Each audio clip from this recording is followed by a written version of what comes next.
جو ہے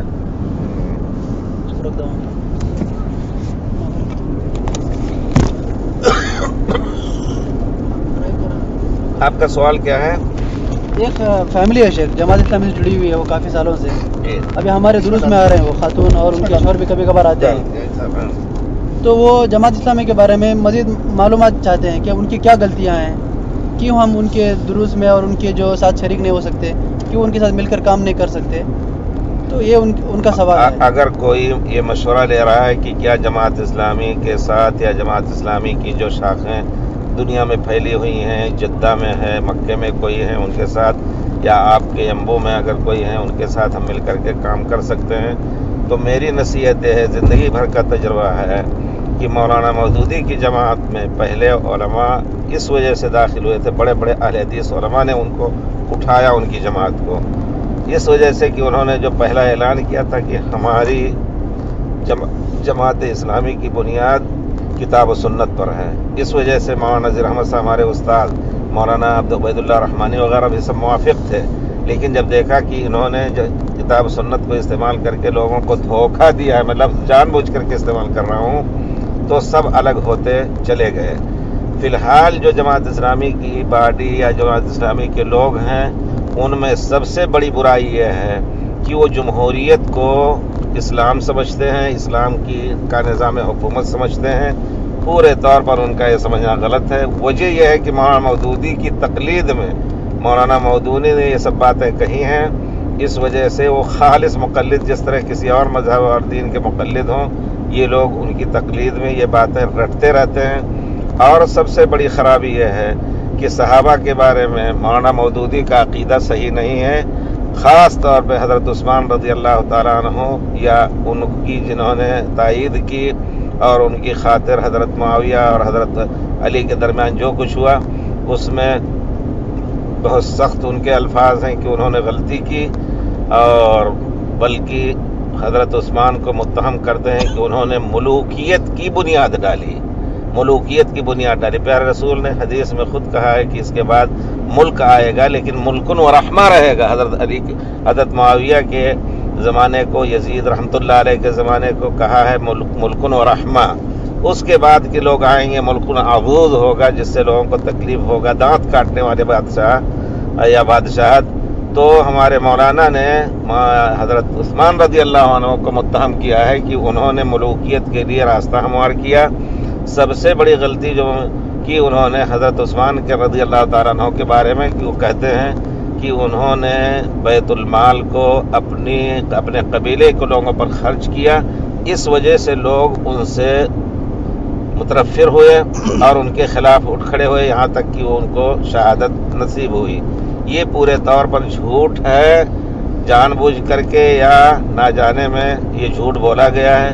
بخاری شریف وغیرہ کی روایت میں صاف حضرت عثمان کا جب محاصرہ ہوا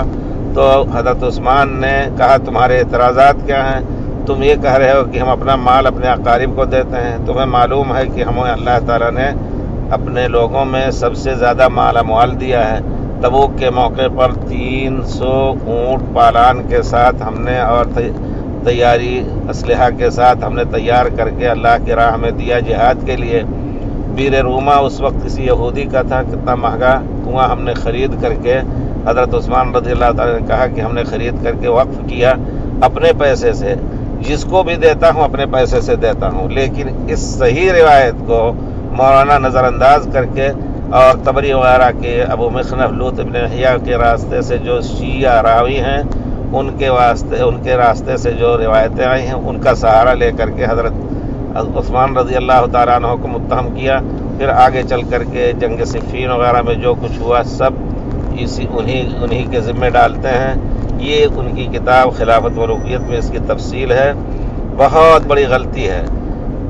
موجودہ زمانے کے لوگ چونکہ جماعت اسلامی میں عالم نہیں ہوتا ہے. آج سے ہم نے 50 سال پہلے اپنے استاد سے سنا تھا کہ 2 جماعتوں میں علم نہیں ہوگا. علم ہوگا تو علم کو ایک طرف رکھ کر کے وہ ان جماعتوں سے منسلک رہیں گے. ایک جماعت تبلیغ، دوسرے جماعت اسلامی. واقعات نے پورے طور پر ثابت کر دیا کہ اس میں عالم نہیں ہوتے ہیں، اور اگر عالم ہیں تو دل کو محسوس کر کے اس میں زندگی گزارتے ہیں. جیسا کہ مولانا عبدالغفار حسن صاحب اہل حدیث ہو کر کے کام کرنے کے جذبے میں ان کے ساتھ بہت دنوں تک رہے اور جوانی کا جو قیمتی وقت ہوتا ہے ان کے ساتھ گزارا، لیکن آخر میں اختلاف کر کے مولانا سے نکلے ہی، اور اسی طرح دوسرے لوگ بھی نکلے۔ اس وقت دلی کی جماعت میں جلال الدین عمری، اللہ تعالیٰ ان کو اچھا رکھے، میں جانتا تھا کہ بہت ہی معتدل فکر کے ہیں، عالم ہیں، لیکن وہ اپنے علم کو قربان کر کے ان کا ساتھ دے رہے ہیں۔ اور ساتھ دینے کا معنی یہ ہے کہ یہ اتنے بے بصیرت ہیں۔ مولانا مودودی کے اوپر بھی یہاں ضرب آتی ہے کہ جب خمینی آیا تھا اور خمینی کے آنے کا بیک گراؤنڈ کیا ہے، اس کو سب سامنے رکھتے ہوئے جمہوریہ اسلامیہ کا لقب قبول کیا انہوں نے،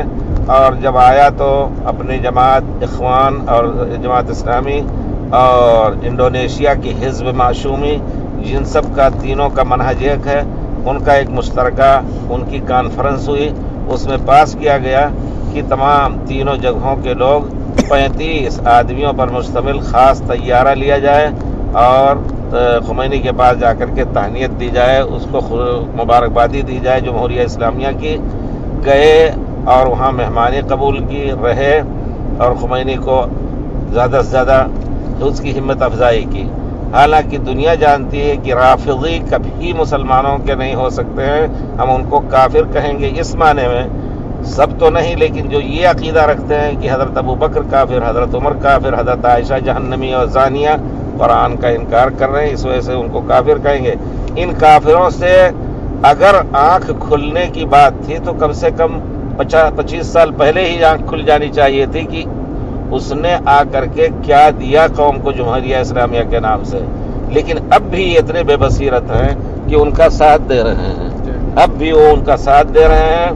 اور ابھی جلدی کا قصہ ہے کہ کچھ غدار قسم کے تقیہ کرنے والے اور جماعت اسلامی کے لوگوں نے رافضہ سے تقیہ بھی سیکھا ہے، وہ یہ کہ ظاہر میں حکومت کے، یہاں کی حکومت کے خیر خواہ، اور جب اپنی مجلسوں میں بیٹھتے ہیں تو حکومت کو گالیاں دیتے ہیں، یمن کی جنگ میں حکومت کو کوستے ہیں کہ ناجائز لوگوں کو قتل کر رہے ہیں۔ یہ اتنے بے بصیرت ہیں، یا یہ کہ ان کو ہماری اس حکومت سے دشمنی ہے جو سلفی حکومت ہے۔ کہنے کا مطلب ہے کہ وہ مجموعے شر ہیں سب، اس میں کوئی شک نہیں، ان کا جو منہج ہے وہ مجموعے شر ہے۔ جو قوم رافضہ کو سمجھتی ہے کہ وہ مسلمان ہیں اور ان کے لیے اپنی خواہشیں رکھتی ہے اور ان کے خلاف کوئی چیز نہیں سننا چاہتی، حکومت سعودیہ جو الحمدللہ کتاب و سنت کی ماننے والی حکومت ہے، اس کے خلاف بولتے رہتے ہیں۔ میں سمجھتا ہوں کہ ایسی جماعت کے اندر خیر نہیں ہے۔ چاہیے آدمی کو اگر وہ اللہ کے لیے کام کرنا چاہتا ہے تو ان کے قریب تک نہ جائے۔ مولانا مودودی کی کتابوں کا جو تعلق ہے، میں یہ کہوں گا کہ جو زہریلی کتاب ہے اس کا لفظ ہم جان بوجھ کر کے زہریلی استعمال کر رہے ہیں، خلافت ملوکیت کو کوئی نہ پڑھے، بہت گمراہ کتاب ہے۔ اسی طرح اور دوسری کوئی ایسی کتاب ہو جس میں خاص طور پہ مولانا مودودی نے حدیث کے بارے میں بہت کچھ شک و شبہات ظاہر کیے ہیں، یہ سب سے بڑی خرابی ہے۔ اور وہی فکر جماعت اسلامی کا ہے کہ حدیث کے بارے میں ان کا عقیدہ بہت ہی کمزور ہے، یا حدیث کے بارے میں ان کا منہج بہت ہی برا ہے۔ اس وجہ سے، ان سب برائیوں کی وجہ سے ہماری نصیحت ہے کہ اول تو جماعت اسلامی کے کارکنوں کو کہ اپنی اصلاح کریں، اگر اصلاح نہیں کر رہے تو ہماری بد دعا ہے کہ اللہ تعالیٰ ان کو آگے نہ بڑھنے دے۔ اگر ان کو کسی زمانے میں حکومت ملی تو یہ اہل حدیثوں کو جینے نہیں دیں گے۔ مولانا مودودی نے اس زمانے میں سیاست کی خاطر، ان کا مقصد اور مطمع نظر سیاست اور حکومت حاصل کرنا ہے، اور حکومت الہیہ کا نام لیتے ہیں، اقامت دین کا نام لیتے ہیں، لیکن دین کو انہوں نے نہیں سمجھا ہے۔ جو اصل دین ہے عقیدے اور عمل کے اعتبار سے پوری جماعت اسلامی نے، مولانا مودودی نے نہیں سمجھا اور ان کے مقلدین نے نہیں سمجھا۔ دوسری، اگر جو سیاست کے نام سے حدیث شریف میں ہے کہ کوئی قوم اس وقت کامیاب نہیں ہو سکتی جو اپنے اوپر حاکم بنائے عورت کو۔ آپ جانتے ہیں یہ حدیث واضح ہے، لیکن مولانا مودودی نے سوچا اس زمانے میں کہ ہم فاطمہ جناح کو آگے بڑھا کر کے، ہو سکتا ہے محمد علی جناح کی بہن ہے ان کا احترام پاکستان بنانے والے میں تھا اور اب بھی لوگ احترام کرتے ہیں، تو ان کے نام سے سوچا ہوگا کہ ہمیں سیٹیں مل جائیں گی، ہو سکتا ہے اکثریت مل جائے، لیکن اللہ تعالیٰ نیتوں کو بھی دیکھتا ہے۔ اللہ تعالیٰ نے 2-3 سیٹ کے علاوہ کوئی سیٹ ان کو نہیں دی۔ تو اور جب اعتراض کیا گیا کہ آپ حدیث رسول کے خلاف کیوں کر رہے ہیں، تو اوٹ پٹانگ تعویلیں کرنے لگے۔ من جملہ تعویل کی یہ کہا انہوں نے کہ ایوب خان کے خلاف جب کھڑا کیا، اس کو کہا ایک شخص ہے جس کے، ایک مرد ہے جس کے اندر کوئی خوبی نہیں یہ سوائے اس کے کہ مرد ہے، ایک عورت ہے جس کے اندر کوئی برائی نہیں ہے سوائے اس کے کہ عورت ہے، تو ہم اس کی خوبیوں کی وجہ سے اس کو آگے بڑھائیں گے۔ یہ سب مولانا مودودی کو اوٹ پٹاک باتیں رہی ہیں، اور ہمارے جماعت اسلامی کے مقلدین بیچارے، ہم ان کو مریض کہتے ہیں فکر اور علم کے اعتبار سے، نہ جان کر کے یا جان کر کے کسی مصلحت کے ساتھ ان کے ساتھ، کسی مصلحت کی وجہ سے ان کے ساتھ چپکے ہوئے ہیں اور انہی کی بات دہرا رہے ہیں، چاہے وہ سنت کے بارے میں ہو اور حکومتوں کے بارے میں ہو، خلافت اور ملوکیت کے بارے میں ہو، دوسرے تمام ان کا جو اصل مقصد ہے کسی طرح حکومت ملے کہیں بھی۔ اخوانیوں نے مصر میں حاصل کیا، لیکن کیا کچھ ہوا، اتنا فساد، اور پھر جا کر کے سب سے پہلے مرسی صاحب نے جا کر کے، اور وہ سب ایک ہی فکر کے ہیں، جا کر کے ایران سے میں دورہ کیا اور ان سے اتفاقات کیے بہت کچھ۔ تو ان سب سے ہمیں معلوم ہوتا ہے کہ ان کو دین کی بصیرت نہیں ہے۔ اس وجہ سے اگر کوئی شخص اپنی خیر چاہتا ہے تو ہماری نصیحت ہے اللہ کے واسطے ان دلیلوں کو اگر ذہن میں رکھ کر کے اور پھر سوچے تو اس کو، اس کے لیے جائز ہی نہیں کہ ان کا ساتھ دے یا ان کی ترقی مجلسوں میں بیٹھے یا یہ کہ ان کی باتیں سنیں، دور ہو جائیں، اور اللہ کے فضل سے اچھے عقیدے کے لوگوں کے ساتھ بیٹھنے سے انشاءاللہ ان کے علم میں برکت ہوگی، ان کے مال میں برکت ہوگی، ان کا فکر الحمدللہ پاک ہوگا۔ تو ہمیں سب کو نصیحت ہے کہ یہ جماعت اسلامی کے ساتھ نہ رہیں جو اپنی خیر چاہتے ہیں، نہ دینی خیر ان میں ان کے پاس ہے، نہ دنیاوی خیر ہے، ہر اعتبار سے وہ ایک خاص منہج فکر جس سے حکومت حاصل ہو اسی کے حامل عامل ہیں۔ اگر حکومت ملی تو شاید سب سے پہلے اہل سنت یا اہل حدیثوں ہی کو ستائیں یہ لوگ، جیسا کہ تجربہ دلیل دلالت کر رہا ہے۔ اللہ تعالی ہم سب کو سوچ سمجھ دے، سوچ اور سمجھ اچھی دے، تاکہ ہم اپنے دین کو سمجھ سکیں جو اللہ تعالیٰ نے ہم نبی کریم صلی اللہ علیہ وسلم پہ اتارا ہے، دین خالص، الا للہ الدین الخالص۔ والسلام علیکم ورحمۃ اللہ وبرکاتہ۔ آپ اگر اس کو نشر بھی کرنا چاہیں تو بے شک آپ نشر کر سکتے ہیں یوٹیوب وغیرہ میں دیکھ کر کے۔ جزاک اللہ خیر۔ اور ایک اسی سے ملا جلا سوال ہے شیخ، جو میں جس کے بارے میں سوال کر رہا تھا، ابھی ان سے پوچھا بھی گیا کہ آپ جو مولانا مودودی کی تفسیر سے پڑھا رہے ہیں، تو انہوں نے کہا کہ ہاں اس میں غلطیاں ہیں، ہم اس میں سے نہیں پڑھاتے ہیں بعض چیزیں، اسی لیے ہم تفسیر ابن کثیر یا دوسرے تفسیر کا مطالعہ کرتے ہیں۔ تو مطلب لوگوں کو اس طرح وہ گھماتے ہیں کہ ہم اس کی غلطیاں جو چھوڑ دیتے ہیں، تو ایسی صورت میں کیا کہیں گے ان کو؟ میں یہ کہتا ہوں کہ یقیناً مودودی کی زبان جو تفسیر کی ہے بڑی اونچی زبان ہے، جس کو کہتے ہیں کہ ادبی زبان ہے، اچھی ہے، لیکن اس کو سامنے رکھ کر کے وہی آدمی پڑھائے جو کتاب و سنت کا عالم ہو، صحیح اور ضعیف روایات کا عالم ہو،